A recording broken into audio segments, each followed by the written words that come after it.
Hello, everyone. Welcome to a brand new week and a brand new edition of the Unash and Dukes podcast coming your way on our YouTube page, crmlivesports.com. You can also go ahead and click the link at Facebook, our Twitter page, Instagram, however you care to do it. And if you do it, be sure to subscribe once you're watching the video and listening to the audio, whichever you prefer while you're working out, while you're making dinner. Doesn't matter to us. Just listen and watch. Scott and Mark with you here today, as always, and a very happy Mark Dukes joining me to my left as you look at it with his Chicago. He couldn't decide what Chicago Bears hat to wear today for the podcast. That that means it was a good weekend. No, I really could. I really couldn't. I have about a handful of them, and I thought, you shouldn't be surprised that I pull a stunt like this. But I don't know that Saturday night game. I had a hard time getting to sleep Saturday night. I mean, it was something else, and people are still talking about it today. And I mean, really a great set of games in the NFL, but that one was the topper. It was, and well, I think the Packer fans can understand your jubilation. At least you're not appearing on the podcast with a cheese grater and a block of cheddar, Colby Jack or something like that. So I'm not, I'm not going to disrespect the Packers. I'm only here to say I don't know how they lost 8 games and tied one this year with that kind of talent. Um, and how it lost that game Saturday night. Packer fans are still scratching their heads, but I respect the Packers. It's a great franchise. It just happens to be the rival of my team, much like you in Denver. Um, I think you can relate, Scott, you can relate, or the Raiders. or the Chargers. Just a shame Jim Harbaugh's out of the playoffs. Both of them are. Just yeah, well, yeah, John's not going to be unemployed for very long. Let's just say that. And we'll get to the NFL coming up here. Lots of things. As your late great predecessor would say, it's all hash today, but it's good hash today. We got a lot to get to and a lot to cover. The NFL, local college basketball, big day on the PGA Tour today on January the 12th. We're talking golf. By the way, we could have played golf today, Mark. 51 degrees, sunshine, very Yes. little wind. It is beautiful out there. In the old days, we would have been out there with about, if possible, with about 100 of our closest friends at a certain golf course in Northeast Cedar Rapids. Yeah, a few mud balls, but would have been fun. It would have been fun. It would have been fun. Big thanks to our presenting sponsor of the Unash and Dukes podcast. That, of course, is Emel's Hideaway on First Avenue Southeast in Cedar Rapids. And they are right across from the Lindale Mall and next to the Home Depot. Stop by, see them. If you need catering, they have that as well for your next party or event. They're open at 4 o'clock Monday through Saturday, and they do a tremendous job. They are delicious over there, whether you come for dinner or stop by and have one after work. That's the place to go. And not only thanks to them, but American Family Insurance agent Kurt Gustafson, as well as Dr. John Woolner at Epiphany Dermatology on Council Street Northeast, Hunt Graphic Innovations, and Bim Ritter Sportswear, downtown 817 2nd Avenue Southeast in Cedar Rapids, and online at bimritter.com. We got to see Kurt and Gary on Saturday for our golf draft, and we had a great time, had by all. So, yeah, it was good to talk golf with those guys and see them again. Yeah, it was fun, and you never get everybody you want, but season kicks off this week, and we'll see who's going to play. Maybe a couple new faces. We will get to that. That's a tease. Again, two teases today. So that's very, very good. Let's start off with this. Let's start off with, we will get to the NFL very quickly, but let's start off with local basketball. Iowa and Iowa State. Tough loss for UNI at home, or excuse me, on the road at Bradley and Peoria. You and I have faced the top teams in the Valley, and unfortunately for the Panthers, they have not come out on top.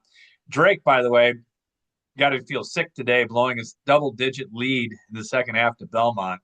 Belmont coming back to win that one. But uh, first of all, congratulations to the Iowa State Cyclones. Not only, although it wasn't their best outing of the year on Saturday against Okie State, Oklahoma State, I thought, came to play and really they did a lot of nice things in that game. But Iowa State a little bit too much at the end. I think it was a 4-point game at halftime.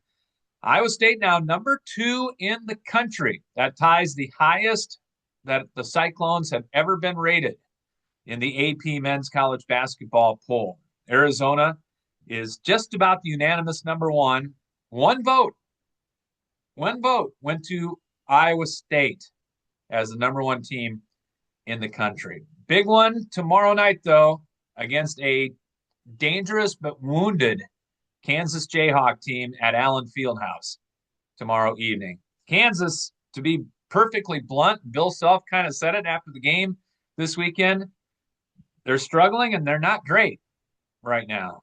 Kansas fell out of the top 25 as they should have, but it's never easy. But I tell you what, Iowa State over the years has played very, very well, Mark, at Allen Fieldhouse and have come away with some wins before.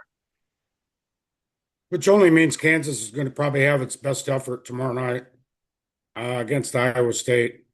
I'm just guessing, but yeah, it's pretty lofty stuff for Cyclone fans being number 2 in the country, right behind a team in its own league. And they'll face off later this year. But what a start, 16-0, and you can't help but like this team. It's got so many terrific components led by Lipsy and Jefferson, but players like Monsilovich and Buchanan and others, Torre. It's really a solid team, and it's not going to play its best basketball each time out, but so far so good. Good. I love Buchanan's game. Just love how he attacks the glass and what he does for Iowa State. And boy, Iowa State can get by Kansas tomorrow night. That's going to bode very, very well. But like I said, that's a Kansas team that really, really needs a win in the Big 12. And I mean, they took it on the chin to West Virginia. There's some just very fascinating things happening in the world of college basketball right now. Kentucky is basically booing their coach off the floor with Coach Pope. Um, Crazy stuff. Another segue into Iowa and Illinois yesterday at Carver Hawkeye Arena. Great crowd on hand, a lot of orange, as you might well expect. A lot of people following the ILLINI over from the Champaign to the east over to Iowa City. We said, Mark, it was going to be a tough matchup for Iowa, and boy, it showed early. And the margin that Illinois jumped out to with an 18-point lead in the first half ultimately won the game because Iowa made a pretty stirring comeback in the second half. It wasn't a huge run. It was just little by little chipping away. Bennett Sturts again got into foul trouble, but Iowa showed, I think the only good thing that came out of that game yesterday was the fact that Iowa showed it can make a comeback and it can play well without Bennett Sturts for the first time this year. And that's when Iowa did make its comeback, as you well know, having been there. But yeah, this is a tough ask for Iowa, but they played hard. And McCollum has them playing hard, playing good defense, but too many mistakes sometimes. And you knew Iowa was going to have a difficult time rebounding. But I'll tell you what, Keaton Wagler uh, was tough as nails for Illinois. He's two-time Big Ten Freshman of the Week now. Boswell continues to do terrific things, and that's a really good Illinois basketball team.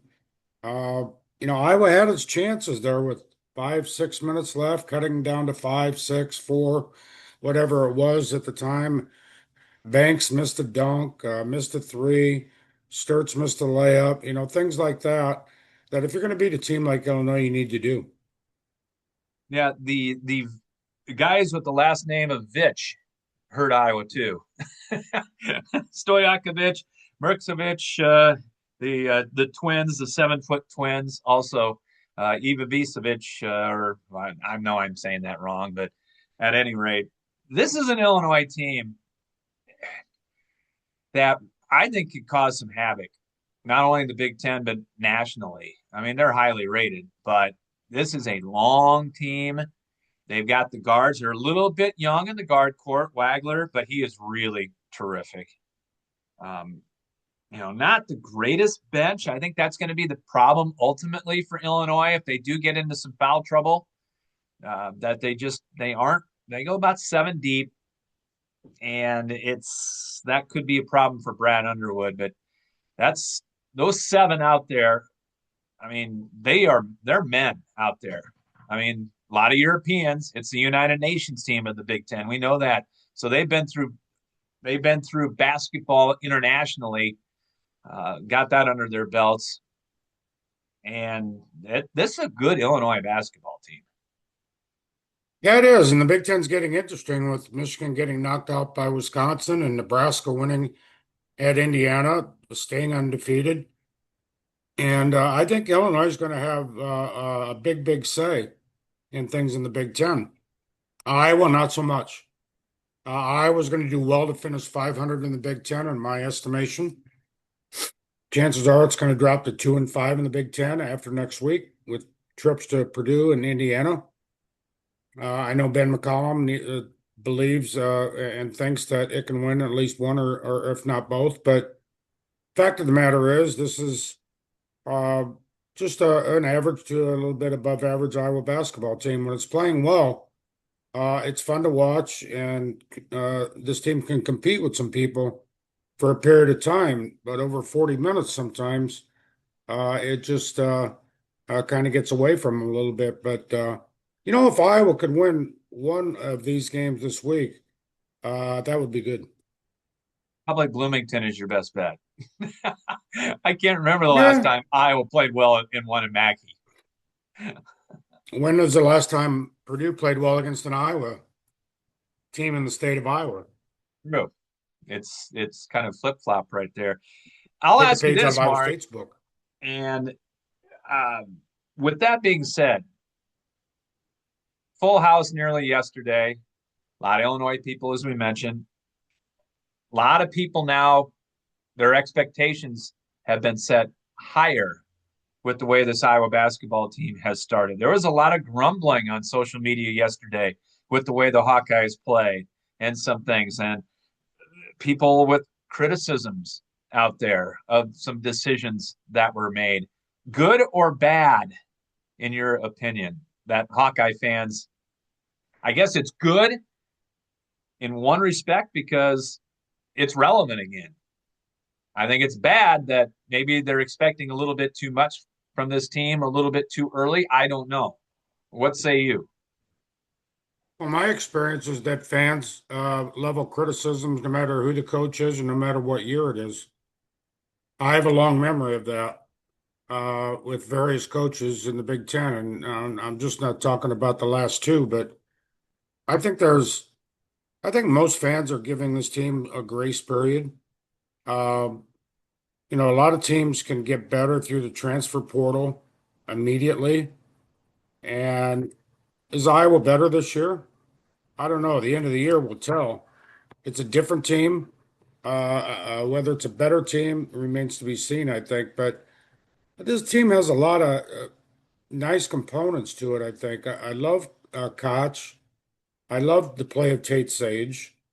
Um, and other players give you sporadic minutes, like Banks, didn't start because of illness, and Combs. I don't know what's going with Manyawu, or however you pronounce his last name. He starts and doesn't contribute, plain and simple. And Fulgaris is inconsistent. I think he has upside, but he has moments and then he throws away a couple passes and plays poor defense, what have you. Excuse me. So this team, I think, needs consistency. It needs the Sturch to stay on the floor. He's got a reputation for playing 35, 38 minutes a game. and he's gotten in foul trouble the last couple games. They need him on the court. Uh, no question about it. Even though Iowa made that comeback without him. Yeah. Hawks go to Indiana and Purdue coming up this week. All right, we've uh, we've kept you in misery for a while, Mark. You can talk about your Chicago Bears now. The Bears 31-27 as we shift to the NFL here on the Unash and Dukes podcast. The It was the same script that the Chicago Bears and Caleb Williams and Ben Johnson have followed all through the year. We should not be surprised with the way this thing all played out, right? I mean, you've seen it. Um, just took it to a different level in the playoffs now. Yeah, I've seen it all year, but I don't know that I've seen it, 18 points down at halftime against a quality team like the Packers. The Packers contributed to the Bears' victory, no question about it, in various ways, but the Bears did respond, playing better defense in the second half and coming up with some just crucial, phenomenal plays. I mean, you know how I feel about it being a fan. How did how how did you feel about it watching it? You didn't have any skin in the game. I was texting with my son, my oldest son, and he said, "How much you want to bet the Bears come back to win this game at halftime?" And I He's said, "Wouldn't shock me. Would not shock me at all man. if the Bears did." And there they come. The Packers, the Packers had chances. I don't think Brandon McManus is going to be the Packer kicker next year. I think that was probably etched in stone after that game. Uh, as far as calling for Matt LaFleur to be fired, Packer fans, in fact, the columnist in the Green Bay paper penned that right after the game that it's time for a change in Green Bay and LaFleur should go with John Harbaugh out there among others. I don't know if that is the solution or not. I The Bears are a really fun team to watch, and they may be ahead of schedule. I think they are ahead of schedule right now. But if you got a good offensive line and you got a good to serviceable defensive line, you can win in the National Football League. And Tooney coming in from my Chiefs to help your Bears get into the divisional round of the playoffs has been a big, big help. Bears spent a lot of money on that offensive line to protect Caleb Williams, and it has really helped. That fourth down pass that Caleb Williams made is going to go down in Bears history to Rome Odunze, and that helped set things up. I did not. I thought he overthrew the first guy, and I didn't even see Odunze back there, and he makes the catch in traffic, and what a catch it was! Great pass, great catch. And after that, I think it was just, yeah, Bears are going to win another one.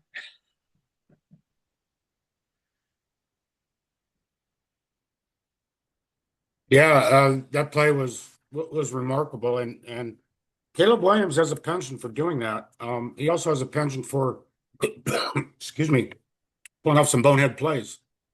And Ben Johnson wasn't exactly the most brilliant guy in the first half either. I don't know Oh, what he was doing, going for it on fourth down.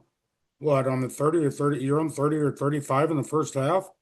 I know there's a long ways to go, but I think the Bears went for it at least four times in the first half. Two of them were interceptions, and two of them they failed on fourth down. I don't know what Ben Johnson was thinking, and that certainly contributed to the Packers' 21-3 halftime lead.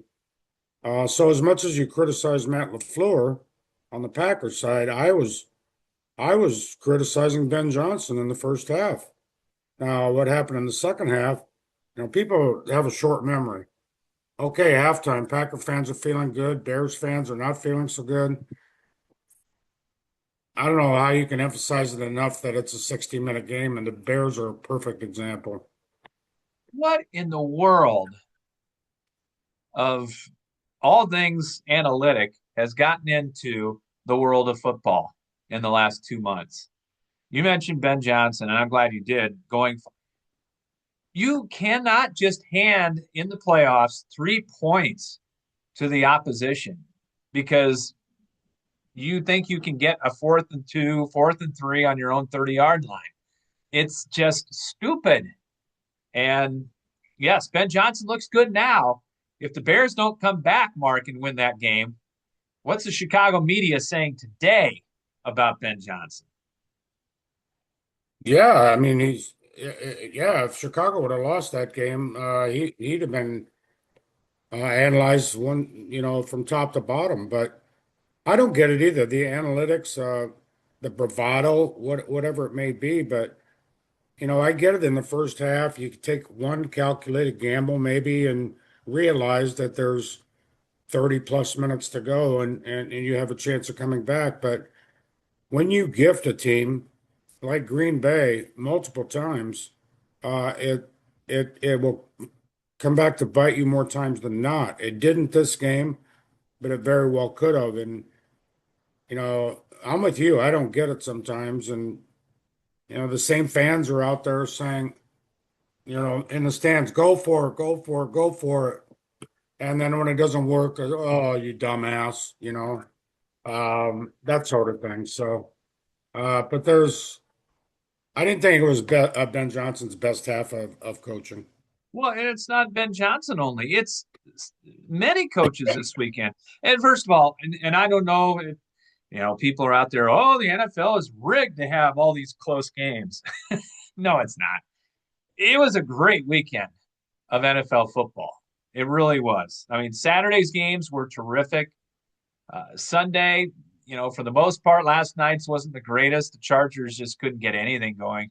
Mike Vrabel, by the way, and I've said it before, great coach, and you put him in that situation. Now, the Patriots didn't play the toughest schedule by far. In fact, played the second easiest, I believe, schedule in the NFL during the season. Doesn't matter. They got confidence, and they've got two good running backs and a good quarterback and a pretty good offensive line and a young defense that gets after it. Yeah. You got some divisional games coming up this weekend that are going to be just amazing. San Francisco and Seattle for the third time is going to be a good one. Your Bears will host the Rams. I think the first time in the playoffs, maybe since '85, the Super Bowl year. Who was the Rams quarterback, by the way, in '85? You remember, right? Hmm. 85. No, I don't. Dieter Brock. Dieter Brock, Dieter Brock. You can Rams win legend. Ram legend. Buffalo at Denver. That is going to be maybe, to me, that is the best divisional matchup coming up, no matter what happens tonight. If Houston goes in, I think Houston beats Pittsburgh tonight, but we'll talk about that later on.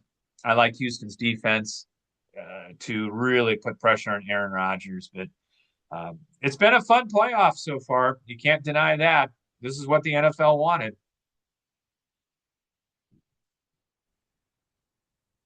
Yeah, you get close games. You got road teams, a couple, three road teams winning. And I think the Saturday games, Buffalo at Denver and San Francisco at Seattle, are going to be terrific. Of course, I'll have all my eyes Sunday on the Rams and the Bears. I was kind of torn whether I would want the Bears to face Philadelphia or the Rams. It's not a gimme either way by far. But the fact that the Bears have already played Philly this year, beat them.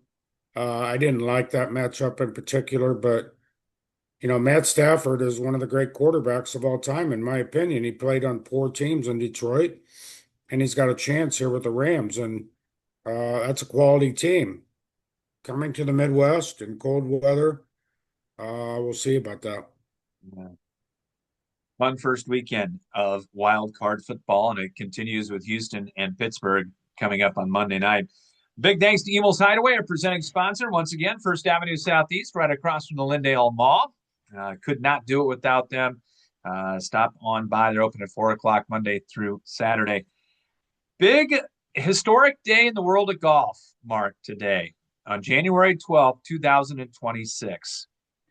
Reinstatement of Brooks Koepka, left the LIV Tour, now is going to be applied for reinstatement to the PGA Tour, was granted reinstatement to the PGA Tour today. Now, it's going to cost him a little bit of his money that he got from going to the LIV Tour. But he is going to be back, a member in good standing. He will tee it up at the Farmers Insurance and the Waste Management Phoenix Open in late January and early in February. The PGA today and their brand new commissioner coming out with an edict, a window of opportunity for certain LIV players to come back. There is a checklist. It's a small checklist of things that you need to have accomplished during your PGA career from 2022 to 2025, not including 2021 when a certain left-hander won the PGA tournament at Kiowa. I thought that was interesting. Not that Phil's going to come back, but at any rate, Brooks Koepka is back. There are three others on the LIV Tour that are eligible to come back to the PGA Tour under these conditions, Mark. That would be Jon Rahm, Bryson DeChambeau, and Cam Smith. Speculation is two, if not all three, of those guys are going to come back by the end of January. It's a historic day in golf.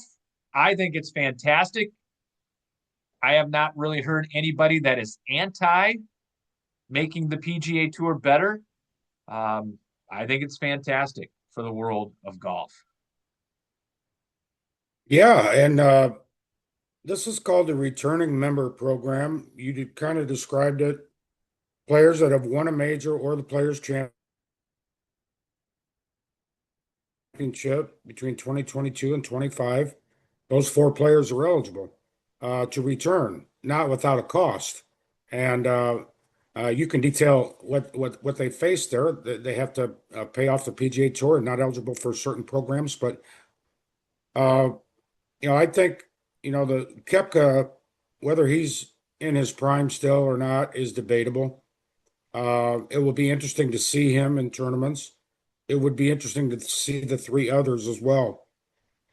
Only they know whether they want to return or not. They have till the end of the month, as you said, or early February to decide. But um, I like this. I never have liked serving a 1 year suspension. It's like putting your kid in a corner for an hour type thing, just because he didn't want to play your game. Um, but I get the PGA stance. I get the players' stance. I was surprised at the news. I didn't know this program existed, and because I thought Koepka would probably sit out this year and return in 27, based on what I knew. But obviously, I didn't know everything, and I fully expect an email later today that we're going to redraft our fantasy league that we did on Saturday. Although we kind of came out smelling like a rose. Not a Justin Rose, but a rose. With Jon Rahm and Cam Smith. Yeah. And we, the draft is for PGA Tour players, but the last couple 3 years, you pick a guy like DeChambeau or Rahm or whatever because they're in all the majors and they're going to contend. You don't take them first round, but you take them maybe. I think DeChambeau was third round. We got Rahm in the fourth or fifth. Got Cameron Smith later in the draft. Just for four tournaments that could pay off. Maybe more now. Yeah. It is a big penalty that these players are going to face and endure going from LIV back into the PGA Tour and be a PGA Tour member in good standing. First of all, a $5 million check to PGA Tour charities. The big one, though, Mark, is for 5 years. Well, before I get to that, secondly, no FedEx money this year for these guys. So if they qualify for the FedEx playoffs, and that thing is a Brinks truck backed up to your front door, as we know in golf, they can't have any of that money. But more importantly, the new PGA equity program that was put into place, I believe, starting for this year. Uh, these guys from the Live Tour coming back, getting their status, they will not be eligible for that for 5 seasons. So they won't be eligible until 2030, 2030, 6, 7, 8, 9, no, 2031. And they are estimating that is going to, yeah, I was doing that too. They are estimating that is going to cost each golfer upwards of $35 million. Now, the Public Investment Fund paid them handsomely for being on the Live Tour, as we know. Money is not going to be a problem. That's money that they would not have had anyway. So it's basically not even in their accounts at this point. They won't be able to collect that until 2031. Don't feel bad for them. They have the money to cover that. they're not going to be they're not going to be in bad shape, but this and also they will not be put into all of the signature events of the PGA schedule. They have to earn their way into the events. And if they earn their way in, they will be added to the field. They will not take the place of, say, the number 50 or whatever PGA player that is scheduled to play in a signature event. They will not kick them out. They will be an addition to. So you could have a 54-man field instead of a 50-man field if all four come and all four make it for the signature events. But they have to earn their way into that. Excuse me, I don't know what Liv's response is going to be because to me, what I've seen about Liv, it's about six players or so that win a lot. And it's a team event, and you've got players that that people have never heard of making tons of money. And that's what it's all about. That's why these guys are on the Live Tour. The competition isn't nearly as great as it is on the PGA Tour.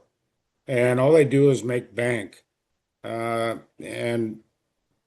a guy like Harold Varner Jr., who did well on the PGA Tour, an up and comer like Taylor Gooch, who's supposed to be the next great thing, he's out there on Live, not doing much. And players like that, but in the top players like DeChambeau and Rahm and Koepka and Cameron Smith, uh, they see a different picture, maybe a bigger picture. They're getting into their 30s and they want to get as much out of the career as possible.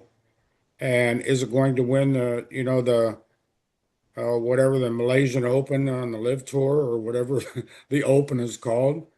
Or do you want to go out and win the Players' Championship on tour? They're going to play in the majors. They're already qualified for the majors. That's not the issue. But making another mark on the PGA Tour, I think, is certainly in Koepka's radar right now, and we'll see if it's on the radar for the three others. I think the golf fan win. I win as a golf fan. You win as a golf fan, Mark. Yeah, We got to see these guys again. yeah. So I'm happy to see Brooks Koepka back. And he could win Phoenix. He's won it twice. Keep that in mind. He loves that golf course. And that would qualify him for the signature events and make up some of that at least minimum 40 million he's not going to make. Yeah, he'll have to clip less coupons, right? Less Yeah. coupons. No doubt. No doubt. We'll talk to Mark Ironside coming up on Wednesday, the midweek edition of the Unash Dukes podcast. Looking forward to that. It was an interesting night, Friday night at Carver Hawkeye Arena, certainly. And the Iowa women fall for the first time. UNI had a big win, a couple big wins. So a lot to talk about in the world of college wrestling, and we'll do that coming up Wednesday. Might talk a little bit about Iowa football as well. In the portal, Hawks are hitting the portal harder than they have ever hit the portal before. maybe due to the fact that they had 27 seniors this year, they brought in a healthy high school recruiting class, but it wasn't 27. But Iowa, this is the best the Hawks have done in the portal, I think, by far. They've gotten a few plums that they have needed, mainly Gronowski, quarterbacks, McNamara, whatever you think, et cetera, et cetera. They have done really, really well this time. Iowa State doing well, not only filling the numbers, but also getting some guys, especially from Washington State, to come in and help. Cyclones have two quarterbacks now that they have brought in. Uh, it's going to be interesting to see how that competition goes because a lot of people are saying there's a number one and a number two. So I don't know. We'll see. You're going to have hello, my name is name tags passed down in Ames coming up for spring practice, I think still, but they're getting guys, and that's the big things. And we'll talk more about that. Big thanks to Evil's Hideaway on First Avenue Southeast in Cedar Rapids. Open at 4 o'clock Monday through Saturday, and the home for the best tasting American food around. And whether you're bringing the whole family for a meal or wetting your whistle at their fully stocked bar, there's something for everybody at Evil's Hideaway. And thanks to Kirk Gustafson Agency of American Family Insurance, Johnson Avenue Northwest in Cedar Rapids, right across from the Johnson Avenue Hy-Vee. And stop on by, sit down with Kurt, and he'll help you out with all your insurance needs. Bim Ritter Sportswear in Cedar Rapids, your complete apparel and headwear provider, your one-stop store for screen printing and embroidery for polos, t-shirts, hats, and more. And that is at 817 2nd Avenue Southeast in Cedar Rapids.